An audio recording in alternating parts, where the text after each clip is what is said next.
جی عثمان صاحب السلام علیکم. جی وعلیکم السلام. ہاں جی بیٹھے ہیں نا, ایک جگہ بیٹھ کے بات کریں. جی سر, کیا نام ہے, کیا حال ہے, کیا نام ہے, سب سنائیں. جی جی ایک منٹ صرف میں ذرا.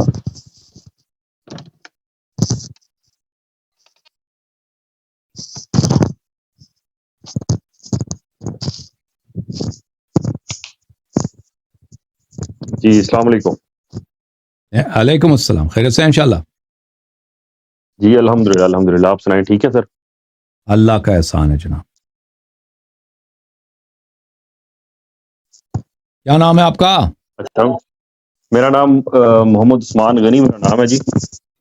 محمد عثمان غنی جی, کہاں سے کال کیا؟ میں نے پاکستان سے, جہانیہ شہر ہے ملتان کے قریب. جی جی ماشاء اللہ, حکم کریں, کیا کر سکتے ہیں آپ کے لیے. اچھا, اس طرح سے تھا کہ جو آپ کی لیکچر میں اکثر سنتا رہتا ہوں, ہوں تو یہ ایک میرا کوشچن یہ تھا کہ آپ اکثر صحیح بخاری کا حوالہ دیتے ہیں جی سر. اکثر جو بحث کے اندر, تو اس ہوں. کا مطلب ہے کہ آپ صحیح بخاری کو مطلب ٹھیک مانتے ہیں کہ بھئی یہ ایک نہیں بھائی, نہیں مانتا. ویلڈ اس میں بک سے ہے. جو صحیح باتیں ہیں صحیح مانتے ہیں نا, پورے جیسے آپ کہتے ہیں نا کہ پورا بخاری صحیح ہے, ہم پورے بخاری کو صحیح نہیں مانتے. اس میں سے جو نہیں صحیح آپ کا باتیں ہم اس کو جو مانتے ہیں.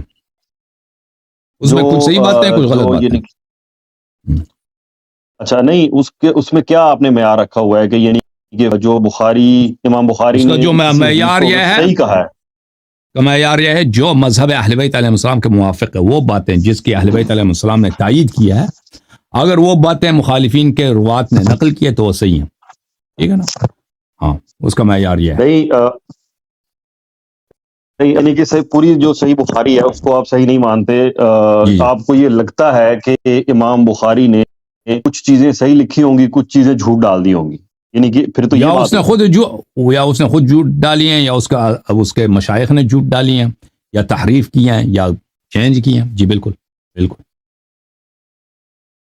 اچھا, تو اگر یعنی کہ ایک جو حدیث ہے عشرہ مبشرہ والی, جو صحیح بخاری کے اشرف اندر مبشرہ موجود ہے بخاری, 36, اشرف مبشرہ بخاری میں. اچھا. جی جی 3674 بخاری ہوں کی حدیث ہے ہوں کہ نبی پاک صلی اللہ علیہ وسلم ایک باغ میں بیٹھے ہوئے تھے, اور ایک اور صحابی تھے, وہ دروازے پہ دستک ہوتی ہے تو جو صحابی ہیں وہ بلواتے ہیں, یعنی دروازہ کھولتے ہیں, تو نبی پاک صلی اللہ علیہ وسلم کہتے ہیں کہ جو اس دروازے میں سے آنے والا ہے اس کو جنت کی بشارت دے. تو حضرت ابوبکر صدیق رضی اللہ عنہ آتے ہیں, اس کے بعد پھر حضرت عمر آتے ہیں, تو ان کو بھی بشارت دی جاتی ہے.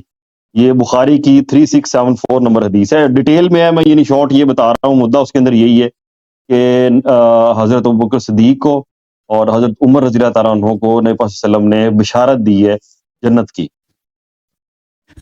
تو پیغمبر قرآن کے مخالف کیسے بات کر سکتے ہیں جب قرآن نے کہہ دیا ان کے عمل حبط ہو چکی ہے. تو وہ کیسے وہ پیغمبر صلی اللہ علیہ وسلم کیسے قرآن کی مخالفت کر سکتے ہیں. یہ حدیث عشرہ مبشرہ کتاب سلیم میں ہے. اس کتاب سلیم میں جنگ جمل کے موقع پر امیر المؤمنین علیہ السلام نے زبیر سے کہہ دیا کہ یا زبیر سے یا طلحہ سے, میں بھول گیا ہوں, کہ کیا تم, زبیر نے کہا کہ میں تو عشرہ مبشرہ میں سے ہوں, پیغمبر نے ہمیں جنت کی بشارت دی ہے. تو امیر المؤمنین علیہ السلام نے کہا کہ کیا اس میں سے میں بھی ہوں.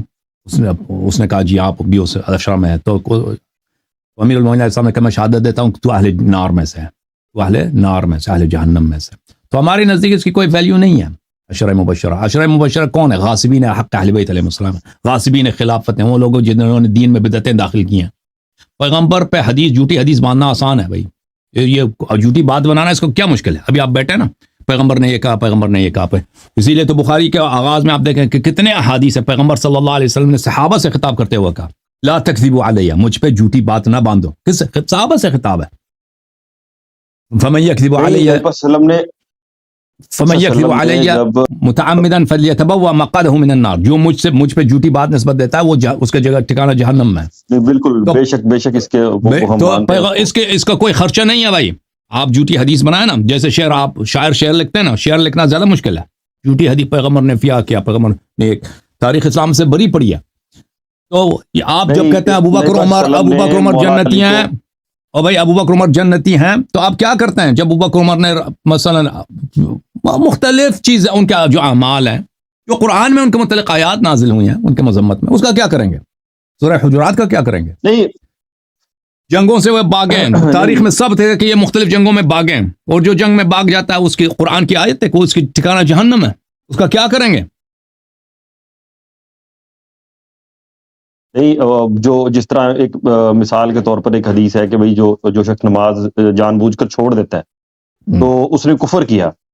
تو اگر مثال کے طور پر آپ کوئی ایک نماز نہیں پڑھتے اور شیطان غالب آ جاتا ہے، جان بوجھ کر چھوڑ دیتے ہیں مثال کے طور پہ، تو اس کا مطلب یہ ہے کہ آپ دائرہ اسلام سے خارج ہو گئے ہیں، آپ کی ہر چیز زیرو سے ملٹیپلائی ہوگی. یہ ایک محاورتاً بات ہوتی ہے کہ بھئی وہ بندہ، یہ عمل کرنا کفر ہے، ٹھیک ہو گیا. یہ نہیں ہوتا کہ بھئی وہ بندہ ہر بالکل اس کی، اگر مجھے نہیں پتا دیکھیں آپ کو اگر زیادہ وہ ایک علم ہے، میں شخص حلال سمجھ کے قرآن وہ نماز ترک کر دیتا ہے، وہ کافر ہوتا ہے، وہ کافر ہوتا ہے. لیکن جو شخص اس کو گناہ سمجھ کے نماز کو گناہ سمجھتا ہے لیکن اس کو ترک کرتا ہے، نماز نہیں پڑھتا، وہ عملاً اس کا ایمان نہیں ہے لیکن وہ مسلمان ہے، ظاہر میں مسلمان ہے لیکن اس کا عمل جو ہے کفر والا ہے.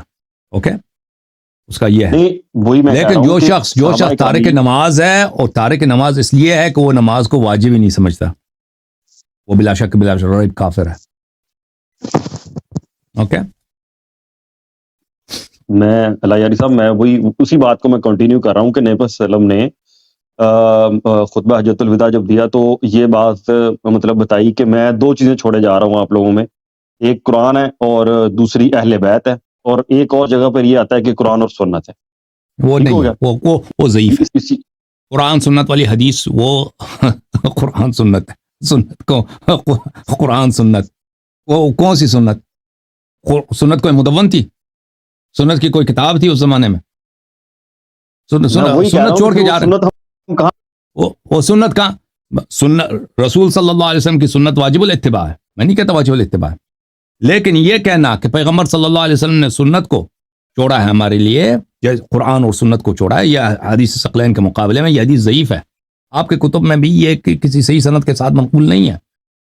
اوکے، نہیں کتب حدیث ہماری تو ثقلین پھر آپ مانتے ہی نہیں نا. کتاب قرآن اور اہل بیت کو چھوڑ کے گیا ہوں، یہ متواتر ہے، یہ متواتر ہے.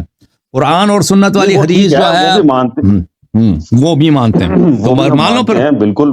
تو پھر مانو نا. نہیں میں یہ کہہ تو رہا پھر ہوں جنہوں نے اہل بیت علیہ ہم اس السلام کو کی اتباع نہیں کی ہے، جنہوں نے اہل بیت علیہ السلام کی، آپ لوگ ابھی اہل بیت علیہ السلام کی اتباع نہیں کر رہے. آپ کس کی اتباع کرتے ہو؟ ابو بکر عمر صحابہ کی اتباع کرتے ہو، اور ابو حنیفہ فلان فلان کی اتباع کرتے ہو، اہل بیت علیہ السلام کی اتباع نہیں کر رہے. کبھی ان کے کوئی حدیث اگر آ گئی کہ علی علیہ السلام نے بھی فلان حدیث روایت کی، وہ راوی کے طور پہ، وہ راوی تو بہت ہے دنیا میں، سفیان ثوری بھی راوی ہے، ابو بحریہ بھی راوی ہے، اتنے راوی، اتنے ابو ہریرہ بھی راوی ہے، راوی تو بہت زیادہ ہیں. اتباع نہیں کرتے آپ لوگ، کہتے مانتے ہو، کہاں مانتے ہو؟ جب پیغمبر نے کہا کہ میں تمہارے درمیان چھوڑ کے جا رہا ہوں، یعنی حجت کے طور پر واجب الاتباع قرآن اور اہل بیت علیہ السلام، تم اس راستے سے منحرف ہو، یہ واضح بات ہے. تم کہاں اہل بیت علیہ السلام کی اتباع کرتے ہو؟ کہتے ہیں ہم مانتے ہیں، نہیں مانتے نا. نہیں میری عرض سنیں نا، اگر ہم کوئی دلائل دیں گے تو ظاہری بات ہے ہم اپنی کسی نہ کسی بک سے دیں گے نا. تو وہ تو آپ نے ایک آسان سا حل ڈھونڈا ہوا ہے کہ ہم نے کتاب کو ماننا ہی نہیں ہے. ہم بخاری سے کچھ بھی پیش کریں گے، اگر وہ حضرت ابوبکر یا عمر کی وہ آپ کی بھی فضیلت علماء ہے بیان نا، کر آپ رہی کے ہے، بھی وہ علماء جو ہے نا آپ کی سارے احادیث کو نہیں مانتے. یہ کون سا ہم نے گناہ کیا؟ آپ کے علماء آپ کے سارے احادیث کو مانتے ہیں؟ اور بھائی آپ کے اپنے علماء آپ کے سارے احادیث کو مانتے ہیں جو آپ کہتے ہیں کہ او آپ نے ایک بڑا گناہ کیا؟ وہ آپ کے علماء بھی یہی ہے. سر وہ غلط کرتے ہیں، اس کا مطلب آپ بھی غلط ہی کریں گے. پھر آپ کے نہیں، غلط نہیں کر رہے بلکہ وہ صحیح کر رہے ہیں. دنیا میں ہر حدیث صحیح نہیں ہوتی، یہ سب لوگوں کو پتہ ہے. آپ نے یہ حجت بنائی ہے کہ بھائی فلاں کا عالم اگر حدیث کو صحیح نہیں مانتا تو ٹھیک ہے میں بھی نہیں مانوں گا. یہ تو ایک حجت نہیں ہوتی نا. یہ تو اگر وہ غلط کر رہا ہے تو پھر آپ بھی غلط کر رہے ہیں. یہ غلط ہے نہیں، یہ صحیح ہے، یہ بالکل صحیح ہے کہ ہم کہہ دیں کہ دنیا میں ہر حدیث، کیونکہ پیغمبر نے جب خود کہہ دیا کہ مجھ پہ جھوٹی بات نسبت نہ دو، جو مجھ پہ جھوٹ باندھتا ہے وہ اس کے ٹھکانہ جہنم ہے. یعنی پیغمبر صلی اللہ علیہ وسلم سے جھوٹی بات نسبت دینا ممکن ہے. ٹھیک ہے، تو یہ تو اس کا کوئی ایک منٹ بھائی، دنیا میں اس کا کوئی قائل نہیں ہے کہ ہر حدیث کو ماننا چاہیے. آپ شیعوں کے اس لیے پکڑ کے بیٹھے کہ ہماری سب احادیث کو مان لو. اور بھائی آپ کے اپنے علماء آپ کے سارے احادیث کو نہیں مانتے. تو ہم کیوں مان لیں؟ سر میری یار سنیں نا، میں آپ سے کہتے ہو ایگری کہ کر وہ گیا غلط کر کہ رہے ہیں، وہ بھئی غلط نہیں کر ہر رہے، وہ صحیح حدیث- کر رہے ہیں، وہ صحیح کر رہے ہیں. ہر حدیث کو نہیں ماننا ہوتا، وہ جو صحیح حدیث ہوتا ہے اس کو مان. صحیح ہونے کا معیار کیا ہے؟ جب تم خود کہتے ہو کہ پیغمبر نے فرمایا صلی اللہ علیہ وآلہ وسلم، میں تمہارے درمیان چھوڑ کے جاؤں قرآن اور اہل بیت علیہ السلام کو، ان کی اگر اتباع کرو گے کبھی گمراہ نہ ہو جاؤ گے. تو ہم نے کہہ دیا جو حدیث جس کی تائید اہل بیت علیہ السلام کریں ہم اس کو مانیں گے، آپ کے کتاب میں ہو، چاہے ابو ہریرہ راوی ہے، عمر بن خطاب راوی ہے، کوئی معاویہ راوی ہے، اگر اس کی تائید اہل بیت علیہ السلام ہم اس کو مانیں گے. اگر اہل بیت علیہ السلام نے تائید نہیں کی ہم کیوں مانیں؟ جب پیغمبر نے کہہ دیا ہے کہ میرے بعد قرآن اور اہل بیت علیہ السلام کی اتباع کرو. میں وہی کہہ رہا ہوں کہ اگر ہم اس بات کے اوپر کہ بھئی ہر حدیث نہیں ماننی چاہیے، ٹھیک ہو گیا، ہم ایگری کر گئے، اس کا مطلب یہ ہے کہ آپ صحیح بخاری کی کسی ایک حدیث کو تو مانتے ہوں گے نا، کسی بھی کوئی بھی ایسی عرض کیا حدیث اس ہوگی کے جس کو آپ بخاری، کہتے ہوں گے بھئی مسلم، مسند احمد، ان کے وہ سب وہ احادیث جن کی تصدیق اہل بیت علیہ السلام کے کلام میں ملتی ہے ہم اس کو مانتے ہیں. بھائی بار بار کہہ دیا، کیوں بار پوچھ رہے ہو؟ اچھا اگر اس کی تصدیق ادھر سے نہیں ملتی تو اس کا مطلب یہ ہے کہ امام بخاری نے ڈنڈی ماری ہے یا امام مسلم نے ڈنڈی پھر ماری اس ہے، کا انہوں کوئی نے جان اعتبار بوجھ کے نہیں جھوٹ ہے. شامل کیا. بالکل بالکل بالکل بالکل، پھر اس کا تو کوئی پھر تو اعتبار ہمیں نہیں ہے. پھر تو ہمیں سر پھر تو ہمیں کوئی ایک حدیث بھی نہیں مانی، کیونکہ اگر انہوں نے جھوٹ باندھا ہے نبی صلی اللہ علیہ وسلم پر تو پھر تو آپ ادھر پوری دیکھ لیں، بخاری ختم ہوگی. یہاں پہ میرا ایک تقریر ہے، ایک سیریز ہے حضرت زہرا سلام اللہ علیہا کے گھر پہ حملہ، اس کے پہلے دو حلقات جو ہیں نا، اب اس میں جماعت عمریہ کے حدیث سے متعلق ہے، الامساک عما شجر بین الصحابہ، کہ آپ کے محدثین ان کا کیا طریقہ کار تھا، وہاں پہ آپ دیکھ لیں. یہ آپ کے حدیث کے فلٹروں سے گزر گئی ہیں. اس میں نے کچھ اشارے کیے ہیں، وہ میں نے تفصیل سے بات نہیں کی ہے، اس میں صرف اسی قاعدے کے بنا پر الامساک عما شجر بین الصحابہ اس کے متعلق میں نے بات کی، اس کو آپ دیکھ لیں. اوکے بھائی، کوئی مزید سوال ہے آپ کے پاس؟ یہ سوال تو میرا صرف اسی پہ تھا کہ کون سی بخاری اگر اتنا اچھا تھا، اور بھائی صاحب بخاری آپ کے محدثین اتنے اچھے تھے، وہ اہل بیت علیہ السلام کی اتباع کیوں نہیں کیا انہوں نے؟ جب نبی نے کہہ دیا ہے، تم خود کہتے ہو کہ انہوں نے فرمایا ہے کہ میں تمہارے درمیان قرآن اور اہل بیت علیہ السلام کو چھوڑ کے جا رہا ہوں، ان کی اتباع کرو گے کبھی گمراہ نہ ہو جاؤ گے. آپ کے سب محدثین نے اس حدیث پہ اپنے قدم رکھا ہے، حدیث کو سر پہ نہیں رکھا، اس پہ قدم رکھا، اس کو اپنے پیروں کے نیچے دبا دیا. اگر یہ لوگ اچھے تھے، اتنے مومن تھے، تو کیوں ایسا کیا؟ اہل بیت سے بہتر دنیا میں کوئی ہے؟ ہم تو نہیں کہتے کہ کسی نصرانی کا اتباع. تیرے نبی کا اہل بیت ہے، تیرے نبی کا نور دیدہ ہے، تیرے نبی کے وارثین ہیں، اس کی اتباع انہوں نے کیوں نہیں کیا؟ اگر اتنا اچھے بخاری مسلم احمد حنبل، اتباع کی بات کر رہا ہوں. فضائل بھی تو لکھے، فضائل لکھے، فضائل پیغمبر نے یہی کہا کہ ان کی تعریف کرو. پیغمبر نے فرمایا ان کی اتباع کرو. بات یہ ان کو اپنے امام کے طور پر ایمان عمل میں ان کو اپنا امام کیوں نہیں مانا جب پیغمبر نے ان کو امام بنایا؟ آپ کو کیسے پتا ہے کہ امام بخاری نے اہل بیت کو امام نہیں مانا ہوگا؟ آپ کے پاس کیا دلیل ہے اس چیز؟ اوکے بھائی صاحب، تھینک یو سر. آپ کے پاس ہم جانتے ہیں کہ یہ نہیں مانتے تھے، اتباع نہیں کرتے تھے. اگر کرتے تھے تو شیعہ ہوتے تھے. شیعوں کا قصور ہی یہی ہے، روافظ کا قصور ہی یہی ہے کہ اہل بیت علیہ السلام کا اپنا امام مانتے ہیں. کہتے ہیں کہاں سے پتا کہ بخاری اہل بیت علیہ السلام کا اپنا امام نہیں مانتے تھے؟ نہیں، اب اگر جواب آپ کے پاس نہیں ہے تو آپ نقلیں اتار رہے ہیں. وہ کیا کہتے ہیں اس کو اردو زبان میں، اردو زبان میں جوک کو کیا بولتے ہیں؟ جو فنی بات ہوتی ہے، نہیں مزاحیہ ہوتا ہے. وہ جو کہتا ہے یہ مزاحیہ بات ہے، کسی اب بعد میں جا کے اس پہ کسی بات کا جواب آپ کے پاس نہیں ہے تو آپ اس کو پھر مزاحیہ بات بنا کے وہ چھوڑ رہے ہیں. آپ نے تو ایک سمپل سا نسخہ رکھا ہوا ہے کہ بھئی آپ لوگوں کی کتابیں ساری غلط ہیں، ہماری ساری ٹھیک ہے. کیا کام کیا آپ کا عثمان صاحب، کام کیا کرتے ہیں؟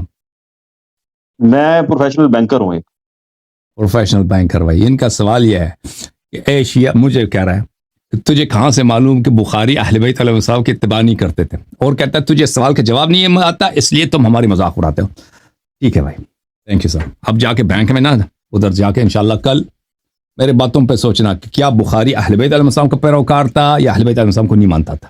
اس پہ سوچ لینا، اپنے علماء سے مشورہ کر لینا کہ بخاری آپ کے علماء احمد بن حنبل، مسلم، ترمذی، ان محدثین جن کے آپ اتنے، ان میں سے کوئی ایسا تھا جو اہل بیت علیہ الصلوۃ والسلام کو اپنا امام مانتا، ان کا تابع ہو؟ بالکل مانتا تھا. ہاں وہ مانتا تھا بالکل. آپ ٹھیک ہے بھائی، ٹھیک ہے، آپ صحیح کہہ رہے ہیں. اب آپ جا کے سوچ لیں اس مسئلے پر، پھر اس کے دلائل اگلے ہفتے ہمارے پاس لے کے آئیں کہ لوگ مانتے ہیں. میں نے سوچا ہے، میں آپ نے سوچا، ہم نے بھی سوچا. جی سر. اب جو ہے نا بدیہیات پہ ہم گفتگو نہیں کرتے جب پتہ ہے کہ یہ لوگ شیعہ نہیں تھے اور بھائی یہ لوگ اہل بیت علیہ السلام کی اتباع نہیں کرتے تھے. یہ آپ مزاحیہ باتیں بند کرو یہاں پر.